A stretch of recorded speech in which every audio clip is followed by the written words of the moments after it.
Thank you for joining today's webinar. We will get started in just a moment here.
Hi, everyone. Thank you for joining today's webinar presentation, Working with You as You Work from Home. Today, we will be focused on LexisNexis PatentSight. I'm Allie Morton, Product Marketing Manager here at LexisNexis IP, and I would like to cover a few things before we get started. During the webinar, please feel free to submit questions using the questions feature in the control panel. At the end of the webinar presentation, we will unmute all the lines and you can feel free to ask questions live. Also, this presentation is being recorded and will be emailed out to everybody who registered and attended later this week. Now I'd like to introduce you to today's presenter. Today we have with us Julian Krall, the Head of Customer Success at PatentSight. Thank you again, everyone, for attending today's presentation. And with that, I will turn it over to you, Julian. Yeah, thank you, Allie. This is Julian from PatentSight. Hello, everybody. Thanks for joining today.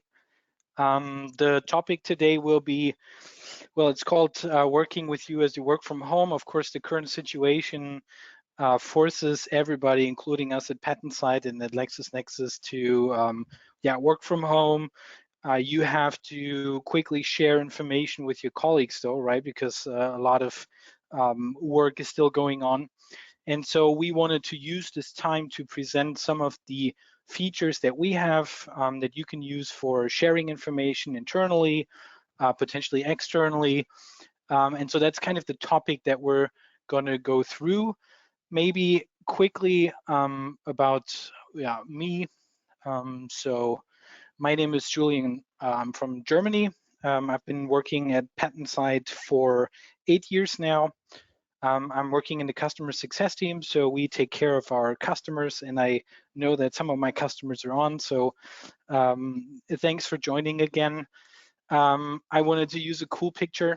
So this is me just running up these famous steps in Philadelphia just about a month ago before the whole situation broke loose. So I want to take you through a couple of points. I have an agenda here. So we'll be talking about creating and sharing a workbook. I want to introduce a little bit the flexibility of custom fields. I'm going to show you a new, at least for our customers, new user management interface where you can now go into a little bit more detail, especially regarding read-only users. So that's one of the main parts that I want to show you today, is how you can from now on basically use read-only users in PatentSight for sharing information, and then exporting the data and the charts, of course, a very important part, as we want to keep the data, save the data. Again, for some of our customers, not everything will be new, and it's not going to be about a certain topic. So you know this from some of our other webinars. We usually pick a topic, something from the industry, but that's not really the focus here today. I set up a quick workbook to look at, but the functionalities are going to be the focus for today. Okay, so I'm going to show you what most of you already know. I set up a quick workbook. My idea was I'm working at company X, and my manager approaches me and says, you know, we need some information on drones. What's going on in drones? And then, you know, not just drones, but how can we use them maybe in agriculture? Okay, so it's actually one of the harder topics there, I think. So I set up a very quick search. In our full text search, you can see this here on the top left. We have UAV or unmanned aerial vehicle or drone, and we're gonna take one of our newer features, the technology clusters, agriculture, to kind of get a first look at what's going on. We can see right away where the priority countries are. Most of the filings are coming from China, not a surprise. We're going to look at the trend here. So what's going on over time? We can see that, yeah, we've had more filings recently, so things are looking up, they're trending up. This seems to be something where if I want to report this to my manager, I would have to tell him, okay, there's more activity here in the last couple of years. Next one, most of you already know this, we're going to compare a number of patents against our average score, the competitive impact. Now, maybe here we'll start a little bit with our functionalities because, and you probably don't see this a whole lot, hopefully, but these two companies here, the Ningbo Pelican drone, they're not fully harmonized, okay? So they pop up in a search, and that can happen all the time, right? You search for something, maybe go into the details, and not everything will be harmonized. So what you can always do is you can use our drag and drop functionality. You can basically put them together here. You just have to reload, and then we won't have them as two separate entities, but we'll actually have them as one. Within all of the charts, of course, you can always go in and you can just give it a new name, basically. So I think that was the name that we wanted. Again, reload, and then we have a prettier picture here. If you later want to go back, this is something where I get a lot of questions on. So how do I get back to what I've grouped before? How can I change some of the names? We'll go to workbook custom groupings, and here we are. Okay, so this is basically what we just did, and you can always delete this, change this, and so on. Now the next one would be going into this direction of custom fields. So custom fields, we already had a customer webinar on this, but I just wanted to pick this up again because in this case, I used one of the other tools from LexisNexis. I'm an American company. I wanted to get more information on some of my US applications here in John Deere. John Deere was one of the top companies, so we're going to take a closer look at them today. So what I did is I actually imported the examiner name from the USPTO, and I imported the number of office actions. And that's possible via our custom fields. I don't know how much you've used custom fields, but it's actually a very cool tool. And this is what I actually exported earlier. And basically what you always need, similar to tagging, would be an identifier. So how can we map this to the PatentSight database? The publication number would be a good one. So we're just going to pick up all of this data here. We're going to copy it. We're going to go back in, and we're going to go to import data to custom field. We're going to paste it here, and we're just going to go through this.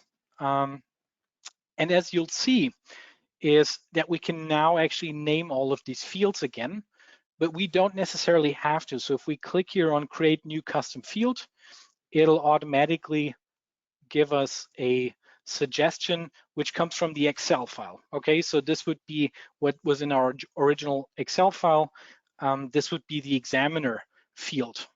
You would use text, and you would probably use multiple value field because one patent family at least in terms of family, can of course have multiple examiners if you have multiple US applications in the family. What you can always do is you can share the custom fields. What I imported here was actually a couple of different fields. So this one would be a text field, which you can later use just like any other grouping in PatentSight. So maybe instead of owner, you want to use the examiners later on. Some of the other fields like our office actions. So if I'm quickly going to show you, this was here the number of office actions. We're not going to do a text field. We're actually going to do a numeric field. Again, multiple value. We're going to save this here. And now we're actually going to use this as a numeric value so we can later put it on any axis in our chart. Now that's kind of the really cool thing here about the custom fields. I think some of you have already seen this, and this would basically be the result. So we have the examiners here on the x-axis, and instead of number of patents or competitive impact, we'd be looking at the number of office actions that this examiner or that we're having with this examiner here. It's an easy way of bringing in data. It could be anything from your attorney fees or renewal costs, anything where you have a numeric value. Revenue data would be something else. So these numeric fields actually have a lot of benefits. Office actions, yeah, it's just another thing I wanted to present here. The number of office actions, it's very similar to what we had before. And now, I've looked at some of this data. I'm going back to my task was originally to present to my manager, is this something of interest? Do we need to keep looking at this? And so, of course, at the end, you also want to take a look at the patent families. We've implemented some of these custom fields. As you probably know, you can always see them down here in our custom fields widget. We have some of the annuity fees in here. Now, I could very easily go into, let's say, the US document here, take a look at the claims, scroll through a little bit. Let's see where we found our UAV part. I don't know where I'm not seeing it. Anyway, it should say UAV or drone in there somewhere. But what I'm going to say is I have other things to do, and I have some experts in my research lab, and actually I want them to have a look at this. Yeah. So this is kind of what I want to do. So what I'm going to do is I'm going to save my workbook. As you can see, I already did in before in advance. I'm going to save it, and I'm going to share it with someone. And for today, I'm going to share it with John McLean. John McLean is my research expert. And so he's going to get a read option here. So he can always take a look at this workbook. So save it. And yeah, this is something which you've done before, you've seen this before. What we're going to do next is we're actually going to take a look at our user management. So I'm going to go in here. Now I'm an admin in here, an administrator. I can do more things than what you can do with your regular login. But this is very new. So in our account, we can now determine the role of the users. Okay, so this is of course PatentSight internal. This is my account. I have the full enterprise license. I want to work with this workbook or with all my workbooks. But my colleague John, he's very good in the technical area. He can understand maybe more than I can, but he's not very good with tools. He doesn't like working with tools. I don't want him to set up a search. So what I'm going to do is I'm just going to make him a reviewer. So he's not going to be able to do a whole lot in PatentSight. He can just actually look at what I share with him with this read option that I gave him earlier. Okay, so the options would be full license or what we call enterprise, reviewer. Reviewer means he can later go in and actually do a drill down, take a look at the patents in some of our charts. That's possible for the reviewer. And then the last option would be reader. The reader can't do anything. So he can take a look at the workbook, but he wouldn't be able to do a drill down. I want John to be a reviewer. He should be able to drill down into the patents if he actually needs to take a look at them. Okay, so I just saved this, and what I'm going to do is copy it.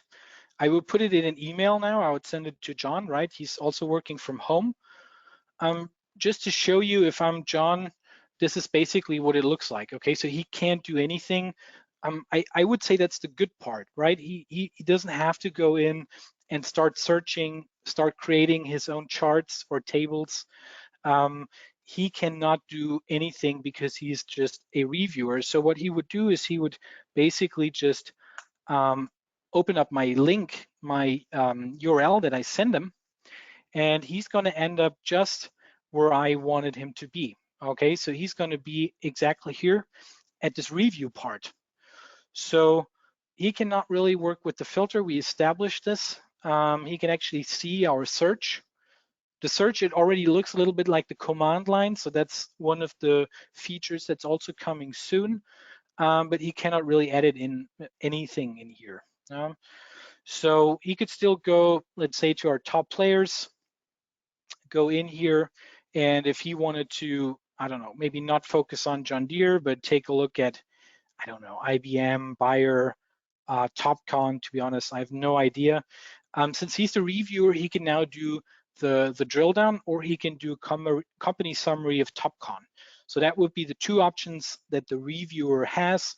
The read only or reader would not have these options.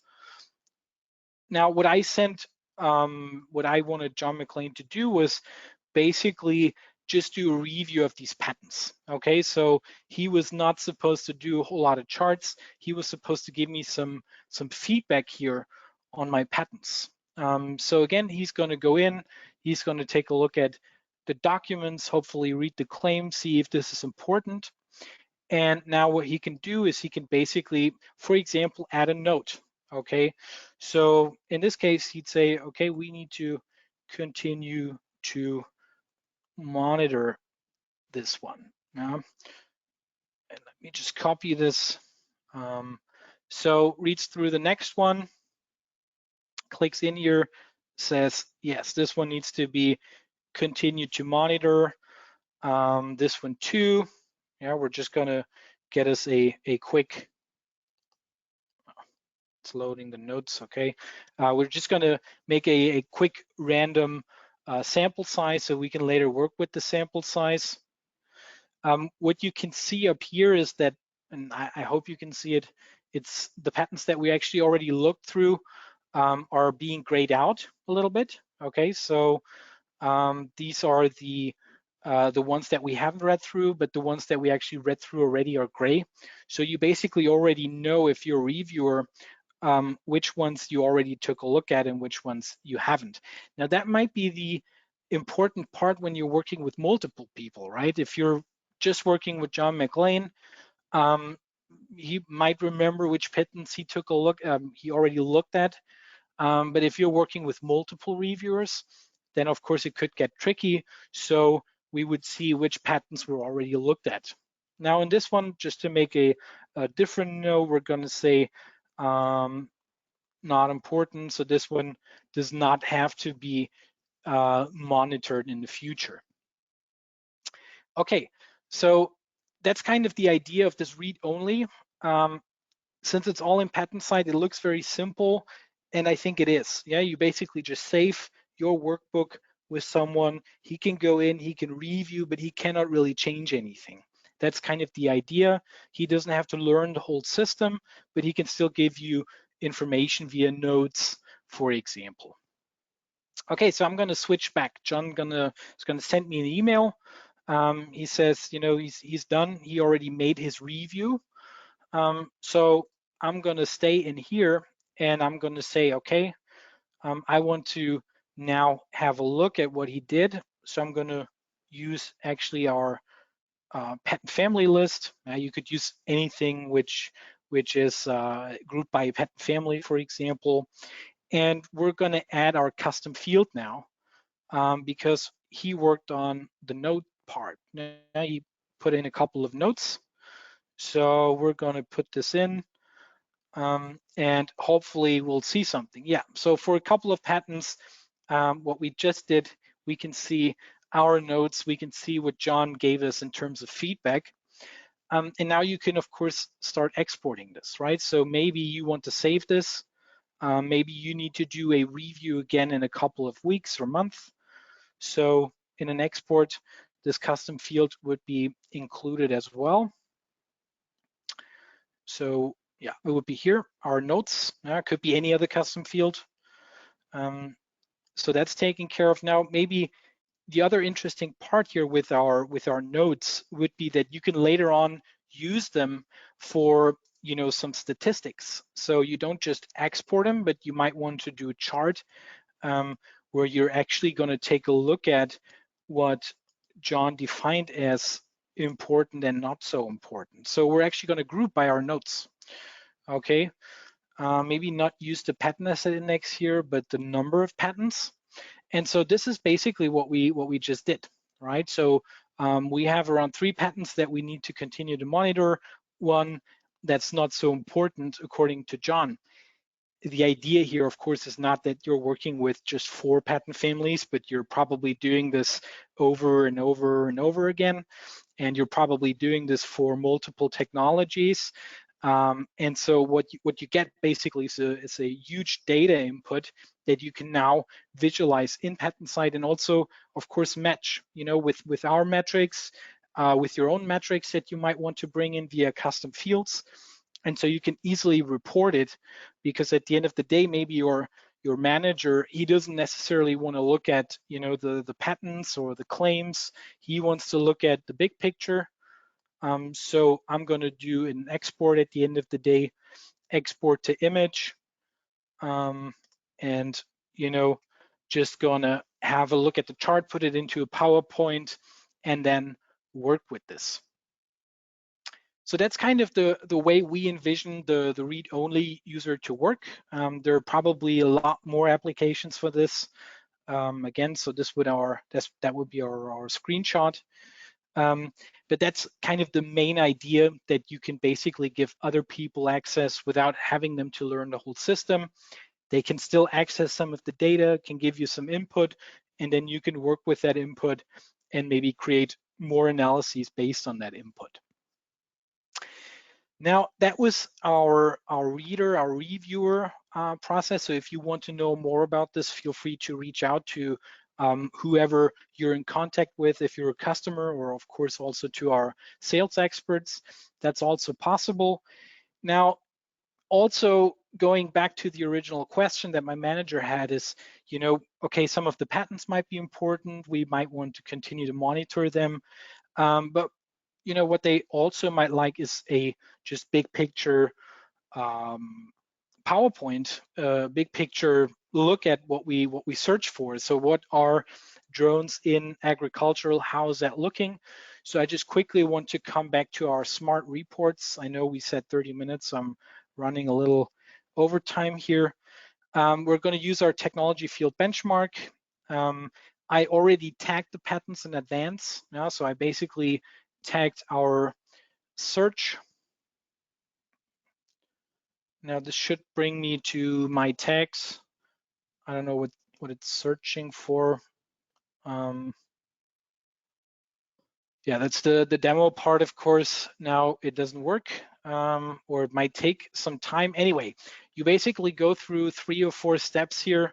You hit the export button, and then basically based on our search, you get a whole PowerPoint based on our search. So it'll bring us to something like what we looked at earlier, the development of the chart, some of the top players that we saw. Maybe go down a little bit further here. We have some of the maps in our smart reports, the key markets. This is one that I really like, as you can see where our company is protecting their patents. And then maybe just to show you, these are, let's say, real PowerPoints. So the data is actually in the back. at most of these charts, you can always go in and actually work with the data in Excel. So that's kind of the idea, right? That you have full access here over our charts. Okay, that was what I wanted to show you here, a little bit of functionality. I think some of it is well known, other parts are new. I hope you learned a little bit. Feel free to reach out to us if you want to know more about any of the things that I presented. I think we're going to have a short Q&A session. We're also going to have additional webinars in the series. So this working from home series. So we're going to have Patent Optimizer tomorrow. Yeah, PatentSight we already had. So Patent Optimizer tomorrow. I also want to mention that on April 23rd, I think it is, we're going to have a webinar with IP Watchdog on potentials to save costs. So we're going to use our annuity fees. So that might be something you're interested in. Feel free to sign up. Yeah, and then of course, if you need more information, you usually know how to reach us, and feel free to call us or send us an email. Thank you. Ali, do we want to switch this to Q&A session, or did I forget anything? Yeah, we can go ahead and do that there.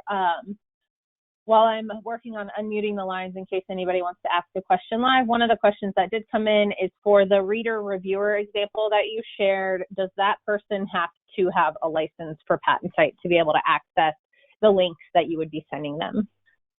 Yeah, that's a good question. And actually, I wanted to say something about this, but I didn't.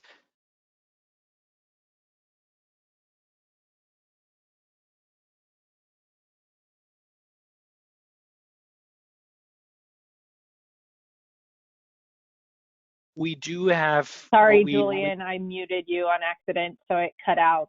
Okay. You were starting to answer it, and I accidentally muted you, and I'm trying to unmute everybody else.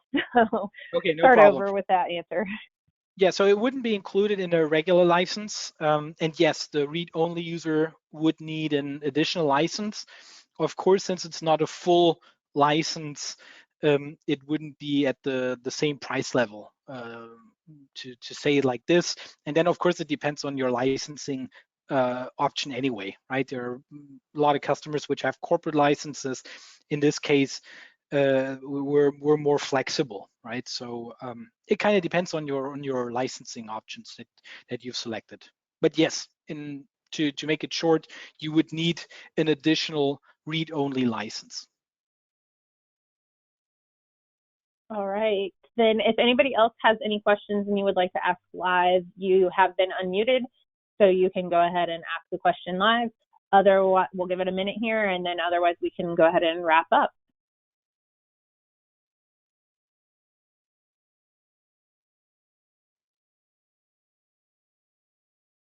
Okay. Thank you very much, Julian, for your presentation. There might be one question, Ali. I think someone... sorry, go ahead. Did you see one come in? Okay. Yeah, I saw it. So how are you actually sharing the report? Is it automatically a mail is sent, or how is that? That was not clear. Which report? You mean the workbook? How you share the workbook? So yeah, I mean, yeah. So you have sent the reviewer. The reviewer gets a link, or how is it sent actually? Yeah. So basically, what we did here. Let's go back here. Let's open up our workbook. I'll just quickly show you. So you basically do, when you save it, you would do the sharing options, and then you would save it with read options for this person. You can do this basically with anyone anyhow, but the regular read option would be, with a full license, you could still modify and then save it under a different name. With this read option, and then this person only has a read-only user, he cannot do anything else.